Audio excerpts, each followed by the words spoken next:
taha sellest praegu rääkida, mind teinekord paneb muigama, kui noored inimesed teevad nendega intervjuusi, kes tausta ei tea.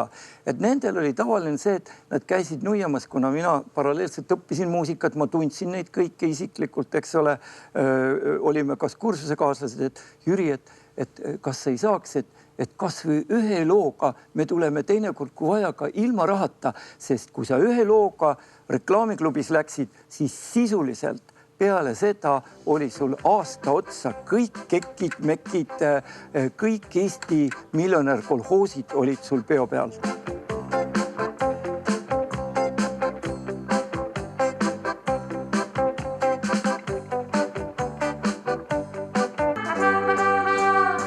Kui seesama Ostankino tuli siia, minule anti käsk, et Jüri, et vaata Tallinna lähedal mingi Soome saun, aga see oli talvine aeg ja siis me lõhkusime jäässe augu, need vaatasid ja siis öö läbi nad käisid seal augus, meil oli tükk tegemist, et need välja saada ja siis, kui nad hakkasid siit ära minema, siis me olime Viru varieteesse nad viinud ja siis, kui nad hakkasid ära minema, nad olid muidugi parajalt veel segamini ja siis nad ütlesid, et ja noh, see oli vene keeles käis jutt, et esimene ime, et perve tšudo, et finskaja panja, et Soome saun.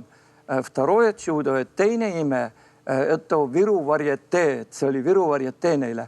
Aga kolmas tšudo, kolmas ime oli, когда мы обратно в Moskvе будем. Et võt see oli näide, aga see andis jälle nii nagu, ütleme, Ojamaa liingi, et kui noh, et leiti need inimlikud kohad, need suhtluskohad ja võt kui need haakusid, siis teatud asjadele tuldi vastu just tänu isiklikule sellele niisugusele lähenemisele.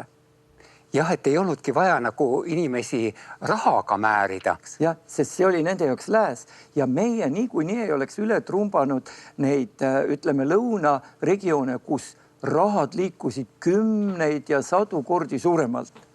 Kingitused ja värgid. Seda ju meil ei olnud ja selle tõttu meil oli midagi muud. Meil oli see lääne hõng, Viru varietee, Soome saun, blondid naised.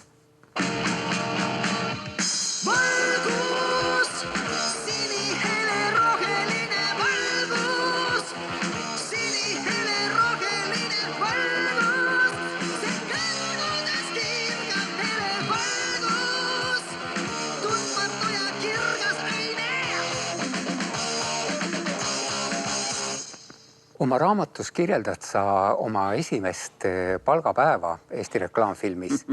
Kuidas sa läksid sinna, sulle laoti selline kuhi, et sa pidid pea